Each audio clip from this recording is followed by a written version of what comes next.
Good morning. आज हम C++ language के बारे में पढ़ेंगे। जैसा कि मैंने मेरे पिछले वीडियोस में बोला, C++ एक ऑब्जेक्ट ओरिएंटेड प्रोग्रामिंग लैंग्वेज है। इसको AT&T बेल लेबोरेटरीज में बेजान के द्वारा डेवलप किया गया था।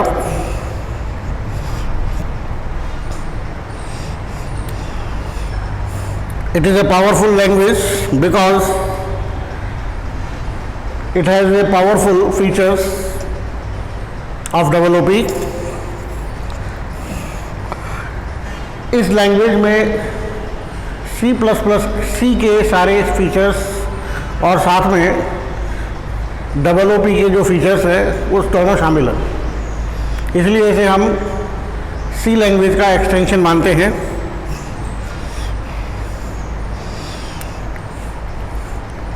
नाइनटीन 1983 में C को जब डेवलप किया गया था तो क्लासेस उसमें ऐड ऑन किए गए थे, तो C विद क्लासेस आई थी। लेकिन बाद में इसके नाम को चेंज कर दिया गया और इसको C++ कर दिया गया, क्योंकि प्लस प्लस ये एक इंक्रीमेंट ऑपरेटर है। चूंकि C लैंग्वेज को हमने एक्सटेंड किया है, इसलिए इसका नाम रख दिया गया C++, यानी कि C का इंक्रीमेंट। 1990s में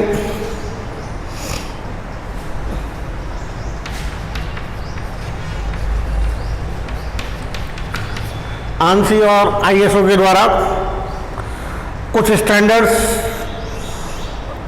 इस लैंग्वेज के लिए बनाए गए थे। उन स्टैंडर्ड्स को भी शामिल कर दिया गया।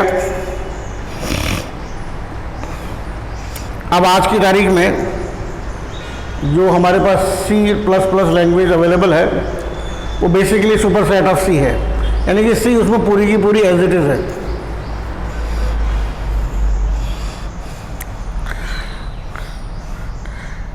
कि C की जो इम्पोर्टेंट फैसिलिटीज़ है वो क्या क्या हैं, जैसे C++ में क्लासेस हैं, इनहेरिटेंस है, फंक्शंस ओवरलोडिंग है, ऑपरेटर ओवरलोडिंग है, और यही सब फीचर्स एब्स्ट्रैक्ट डेटा टाइप को क्रिएट करने में हमारी मदद करते हैं। यानी कि C++ language is capable of manipulating abstract data types also। जो हमारी प्राइमरी डेटा टाइप्स हैं वो तो C में भी मैनिपुलेट होती थी, लेकिन C++ में उनके अलावा एब्स्ट्रैक्ट डेटा टाइप्स के डेटा को भी मैनिपुलेट किया जा सकता है।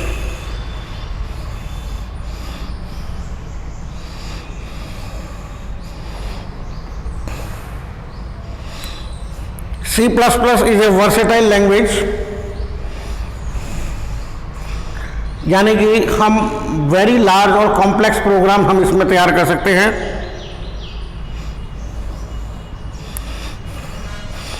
किसी भी प्रकार का कॉम्प्लेक्स एप्लीकेशन हो, चाहे वो एडिटर का डेवलपमेंट हो या कोई आप नए प्रकार का एडिटर बनाना चाहते हैं, वो आप बना सकते हैं। या आप कोई कंपाइलर का डिज़ाइन करना चाहते हैं तो कंपाइलर डिज़ाइन किए जा सकते हैं। लार्ज डेटाबेसेस को क्रिएट करने के लिए अगर आपको कोई सॉफ्टवेयर बनाना है तो वो भी बना सकते हैं। एक लार्ज कम्युनिकेशन सिस्टम को भी डेवलप किया जा सकता है। इस तरह से हमारे रियल लाइफ में जो कॉम्प्लेक्स प्रॉब्लम्स होती हैं उनको भी हम C++ लैंग्वेज को इस्तेमाल करके उनके लिए प्रोग्रामिंग कर सकते हैं। बट C++ लैंग्वेज को स्टार्ट करने से पहले हमें एक सैम्पल प्रोग्राम देखना होगा C++ का, कि किस तरीके से C++ में हम एक प्रोग्राम लिखते हैं।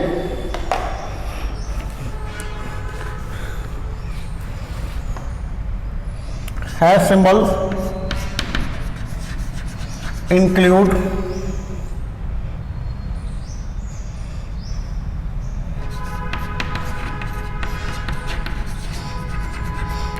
IO string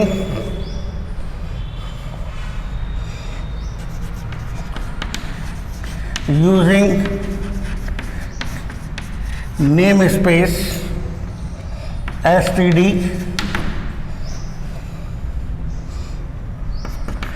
int main cout within the double quote C++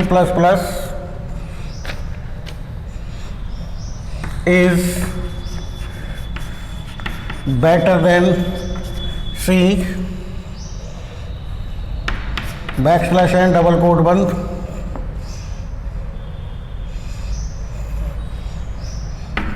semicolon return 0 brace close. तो यहां आप देख सकते हैं, ये एक मैंने सैंपल प्रोग्राम आपको लिखा है। इस सैंपल प्रोग्राम में सबसे पहली जो लाइन है वो है hash symbol include, there should be no gap between these two. After that space and within the less than greater than IO stream. यानी कि हम सी लैंग्वेज जिन्होंने पढ़ी है वो इस बात को जानते हैं कि अगर कोई भी प्रोग्राम की लाइन हैश सिंबल से स्टार्ट हो रही है तो वो pre processor compiler directive statement माना जाता है। यानी कि प्रोग्राम के कंपाइलेशन से पहले ही जो लैंग्वेज का प्री प्रोसेसर है वो ऐसी लाइनों को खुद एग्जामिन करता है जो लाइन हैश सिंबल से स्टार्ट हो रही है, और उस लाइन के अनुसार उसने काम करना होता है। तो क्या काम करना है? ये जो IO स्ट्रीम हमारी जो फाइल है, basically these are the header files which are already stored in the library whose name is include. Include नाम की लाइब्रेरी में IO स्ट्रीम नाम की एक फाइल मौजूद होती है। तो बेसिकली हो क्या रहा है कि हम हमारे जो प्रोग्राम में कुछ इनपुट आउटपुट स्टेटमेंट लिखते हैं, तो इनपुट आउटपुट स्टेटमेंट जो लिखते हैं उनके लिए जो फंक्शंस रेस्पॉन्सिबल होते हैं, उन फंक्शंस का कोड IO स्ट्रीम फाइल में पहले से मौजूद होता है। तो क्या करना पड़ता है? IO स्ट्रीम फाइल को इस लाइब्रेरी में से बाहर निकालना पड़ता है, मेमोरी में लाना पड़ता है। तो ये काम किसने करना है? कंपाइलर ने करना है। लेकिन उसके लिए प्रॉपर निर्देश होना चाहिए। तो कहने का मतलब है कि IOStream.h ये जो हेडर फाइल है, इस हेडर फाइल का कोड यहाँ पे प्लेस कर दिया जाएगा। वो कौन प्लेस करेगा? प्री प्रोसेसर कर देगा। अब उसके बाद जो नेक्स्ट स्पेस है यूजिंग नेम स्पेस std, इसके बारे में हम आगे चल के बताएंगे। But after int main is nothing but a main program of this या main function of this example. यहाँ पे हमने डेटा टाइप लगाई हुई है INT, यानी कि मेन फंक्शन के द्वारा जो रिटर्न किया जाएगा सिस्टम में वो क्या किया जाएगा? कि इंटीजर वैल्यू रिटर्न की जाएगी। इसलिए यहाँ पे रिटर्न टाइप हमने क्या लगाई हुई है? INT। नाउ ब्रेस ओपन, यानी कि हमारा प्रोग्राम यहाँ से स्टार्ट होता है। This is cout।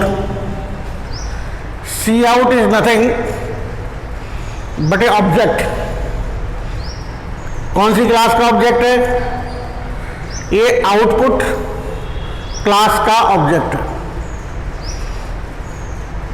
Less than ये जो हमारा सिंबल है,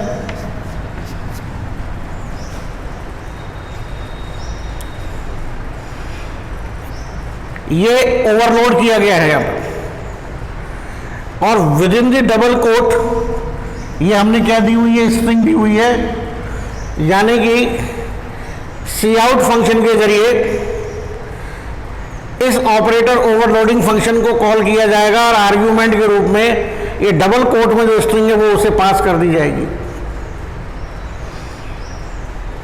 तो वो फंक्शन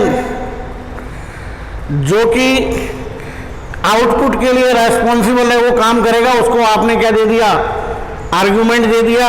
आर्ग्यूमेंट क्या दे दिया, एक स्ट्रिंग आपको आउटपुट भेजनी है, तो वो C++ is better than C dot, यहां तक ये जो स्ट्रिंग है ये कहां चली जाएगी, आउटपुट स्ट्रिंग में चली जाएगी, और वहां से ये स्क्रीन पे डिस्प्ले कर दिया जाएगा। \n ये आउटपुट कंट्रोल स्टेटमेंट के लिए कंट्रोल स्टेटमेंट कहलाता है। \n यानी कि अब अगली जो आउटपुट आएगी वो कहाँ आएगी, न्यू लाइन पे आएगी, और उसके बाद रिटर्न 0।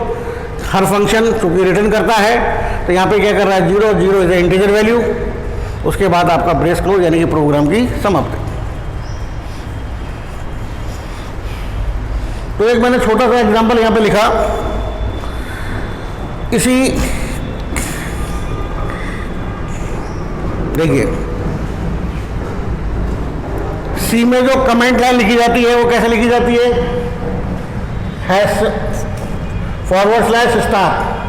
// जो भी कमेंट लिखना है वो लिखिए स्टार और स्लैश। यहाँ पे उल्टा कि यहाँ पे सिंपल है, 2 // और आप जो भी कमेंट लिखना चाहते हैं लिख दीजिए। यानी कि इस स्टेटमेंट को कंपाइलर के द्वारा एग्जीक्यूट नहीं किया जाएगा, क्योंकि ये कमेंट लाइन स्टेटमेंट है। ये प्रोग्रामर के लिए है, जिसने प्रोग्राम लिखा है उसकी जानकारी के लिए कि यहाँ पे जो कमेंट लिखा होगा उसको पढ़ने के बाद हमें पता लग जाएगा कि ये मैंने कोड किस काम के लिए लिखा है। इस तरह का कोई कमेंट अगर प्रोग्रामर डालना चाहे प्रोग्राम में डाल सकता है, चाहे वो सिंगल लाइन कमेंट हो, चाहे डबल लाइन कमेंट हो, या 3 लाइन का कमेंट हो। 3 लाइन में लगातार डालना है, डालिए, कोई रोक टोक नहीं है। इस तरह से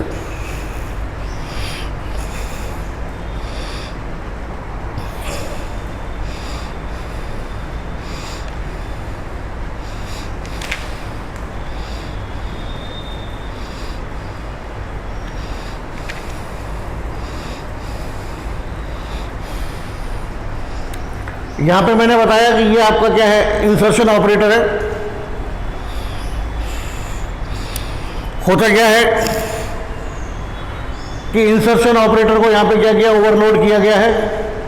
यानी कि फंक्शन को अपन ने ये क्या दे दिया, आर्ग्यूमेंट दे दिया। आर्ग्यूमेंट क्या है, स्ट्रिंग है। हमेशा जब ऑब्जेक्ट क्रिएट होता है तो मेमोरी में एक जगह बन जाती है। तो यहाँ पे आपने कौन सा ऑब्जेक्ट क्रिएट करवाया, सी आउट। तो ये हमारा आउटपुट का ऑब्जेक्ट है, और मेमोरी में जो हमारा स्थान रुका हुआ है वहाँ क्या पहुँच जाएगा, ये पहुँच जाएगा, और वहाँ से हमारा सिस्टम, कंप्यूटर सिस्टम क्या करेगा, ऑपरेटिंग सिस्टम उस पर्टिकुलर मेमोरी से जो स्ट्रिंग मौजूद है या डेटा जो भी मौजूद है उसको वो स्क्रीन पर डिस्प्ले कर देगा। Basically it is a bitwise left shift operator है, लेकिन यहाँ पे इसको दूसरे पर्पज के लिए यूज़ किया गया है, और वो क्या है, ऑपरेटर की ओवरलोडिंग के लिए। यानी कि यहाँ पे पॉलीमॉर्फिज्म क्रिएट की गई है। बिटवाइज लेफ्ट का मतलब वो एक बिट को लेफ्ट में शिफ्ट करेगा। यहाँ पे क्या कर रहा है, नंबर ऑफ बिट्स को शिफ्ट कर रहा है, यानी कि काम वही है उसका कि बिट को लेफ्ट में शिफ्ट करना। लेकिन बाय डिफॉल्ट वो क्या करता है, एक बिट को करता है। यहाँ पे क्या है, नंबर ऑफ बिट्स को करेगा, क्योंकि हमने यहाँ पे ऑपरेटर को क्या किया हुआ है, ओवरलोड किया हुआ है।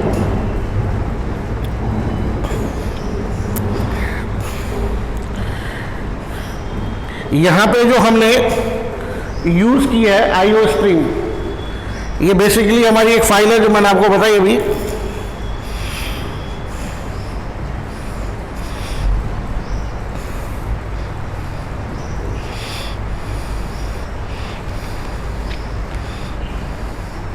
इस तरीके से और भी बहुत सारी हेडर फाइल्स हैं जो डिफरेंट पर्पसेस के लिए हैं, यानी कि डिफरेंट कार्यों के लिए जो फंक्शंस या क्लासेस क्रिएट की गई है उन क्लासेस का कोड उन डिफरेंट हेडर फाइल्स में मिलता है।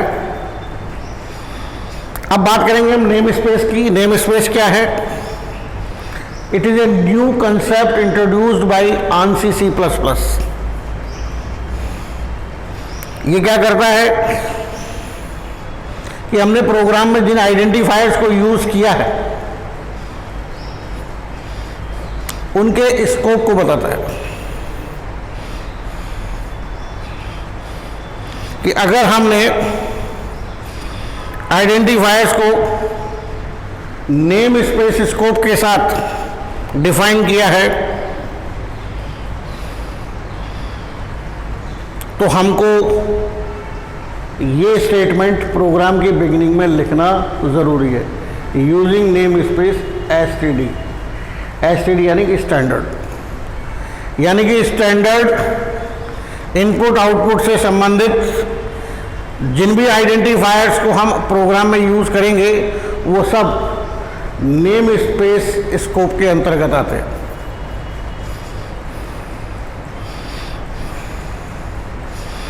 यानी कि यहाँ पे ANSI C++ के द्वारा लाइब्रेरी को क्या किया गया है? डिफाइन किया गया है। या इसलिए जब भी हम ANSI C++ की लाइब्रेरी में जितने भी फंक्शंस हैं या ऑपरेटर्स जिनको ओवरलोड किया गया है उन फंक्शंस को यूज़ करना चाहते हैं तो चूंकि वो चीज़ कहाँ है? इस स्कोप के अंतर्गत है, तो उस स्कोप का नाम यहाँ पे लिखना ज़रूरी है। स्कोप का नाम है यहाँ पे एसटीडी और ये किसके अंतर्गत है? नेम स्पेस के अंतर्गत।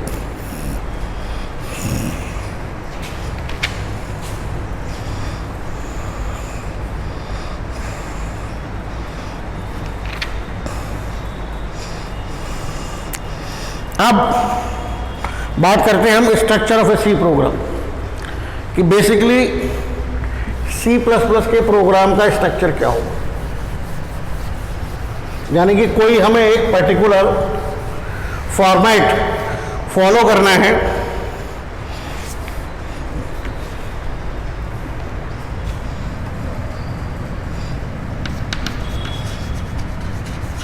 Include files,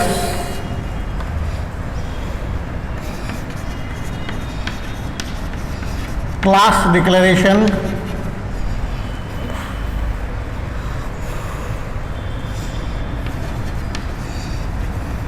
member functions definition,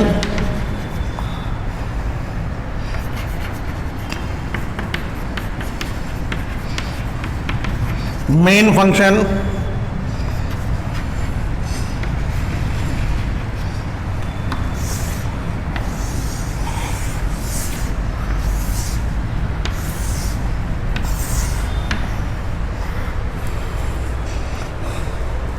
so this is our structure। ये हमारी कॉमन प्रैक्टिस है C++ के अंदर कि हम अपने प्रोग्राम को 3 फाइल्स में डिफाइन करते हैं या लिखते हैं। एक फाइल तो होती है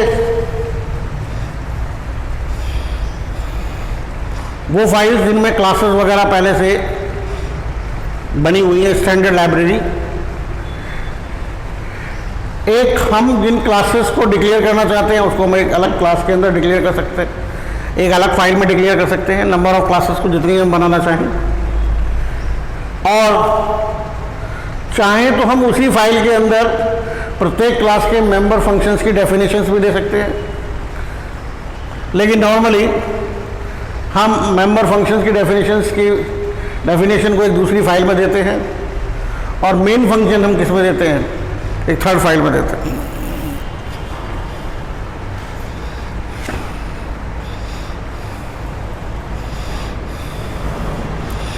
तो ये जो हमारी अप्रोच है ये क्लाइंट सर्वर अप्रोच की तरफ हमें ले जाती है।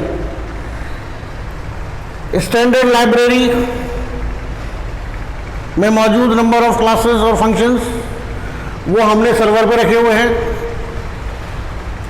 क्लासेस का डिक्लेरेशन, मेंबर फंक्शन की डेफिनेशंस, ये भी हमने सर्वर के पास रखी हुई है।